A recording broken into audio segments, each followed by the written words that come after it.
Good morning partners. Magandang umaga po sa inyo lahat.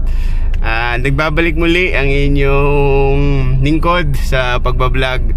Ngayong araw na to, start natin ang March, ngayong March.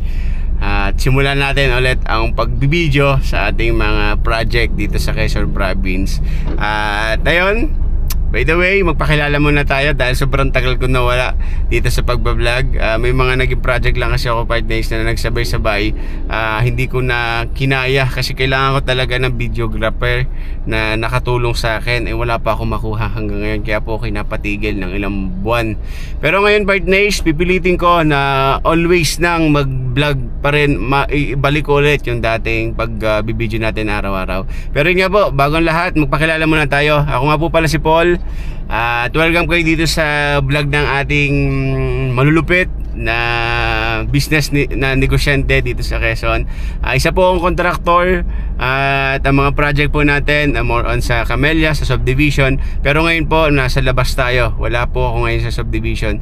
Ang project ko ngayon ay nasa resort po. Resort yung ating project. At ito yung ipapakita ko ngayong araw po na ito. Ayun partners, sorry po at medyo natagalan at ang ating pagbibideo. Yun nga yung pagbablog. Pero ngayon babawi ako sa inyo. May papakita ko sa inyong bagong project natin. Na-start namin ito October 2024. Ngayon is nasa finishing touches na kami. At magandang ipakita sa inyo. Halimbawa para may meron kayo na example or konting idea sa pagpapagawa ng inyong sariling bahay or dream house. At puntahan natin, pakita ko sa inyo. Ito yan partners. Yan, ito yung project natin. Videohan natin ngayon. Ipakita ko sa inyo muna yung ground floor, then sunod natin yung second floor. Wala pa lang pong hagdan kasi. Kaya siguro gawa natin ang next video yung second floor. Ground floor na lang po muna tayo. Ayan, di ba? Ang laki oh. Alright, partners, puntahan na natin para makita ninyo kung ano yung itsura na.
Dito tayo sa labas.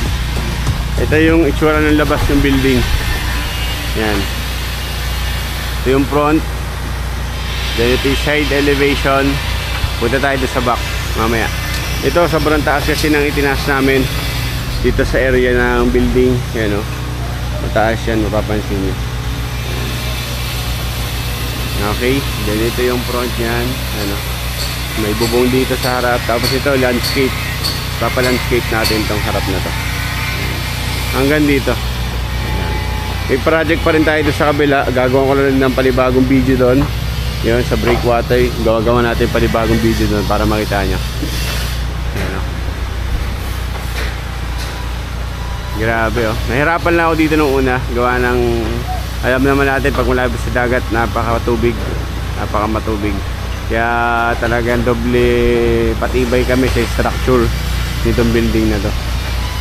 Ayan, hindi pwedeng tipirin dahil sobrang laki nga at dapat yung computation ng bawat building dapat nakaayon.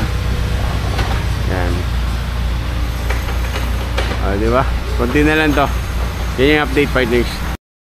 Okay.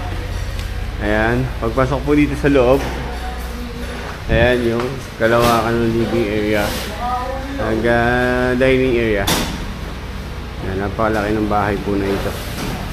Yan. Ito yung second floor, hindi pala natin pwede akitin. Ito wala pa siyang hagdan, pero naka-prepare na po yan. Ito yung hagdan. Yan. Hanggang dyan. Solid wood po yung hagdan nito. Alright. Dito sa harap, ito na yung kalawakan. Living area nga po ito. Tapos, kitchen, dining area. Yan, dining area yan. Then dito full glass. Full glass po ito. Then dito sa kabila full glass din. As is full glass. Yan, naka full glass yan. Ito common CR. Yan, tour ko na rin kayo sa magiging plano nitong bahay. Yan. So, ito po yung common CR. Kitchen area. Yan. Kitchen top. Kitchen nook. Yan. Pantry area. Yan. Ito, pantry area po ito. Okay. Then, ito full glass nga. Outdoor lanay. And then, swimming pool. Yan, puntahan natin yan mamaya. Then, dito hallway.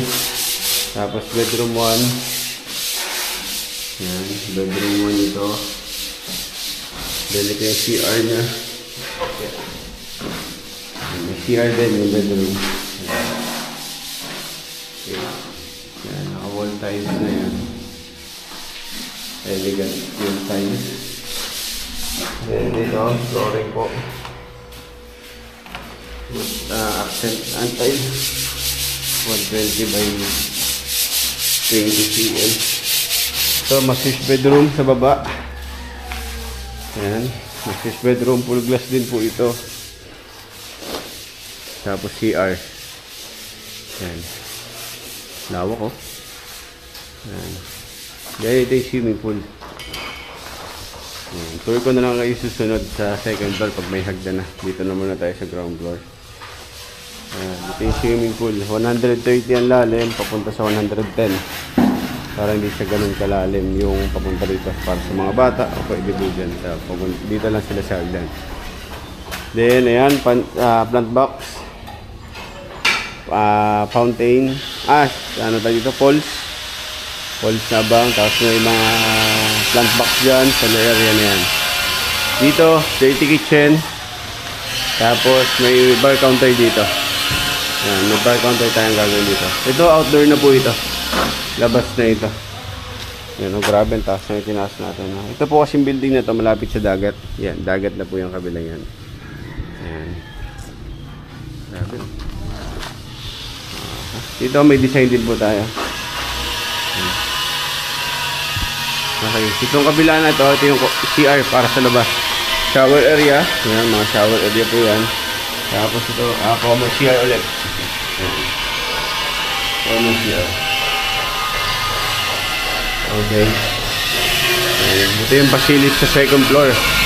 Yan, ganyan kalawak yung second floor natin sa taas. Gawa natin ang panibagong video dyan sa taas pagka nagawa na namin yung hagdan. Akit ulit ako dyan, pakita ko sa inyo. Pero ngayon, labas muna tayo, pakita ko sa inyo yung finish sa labas.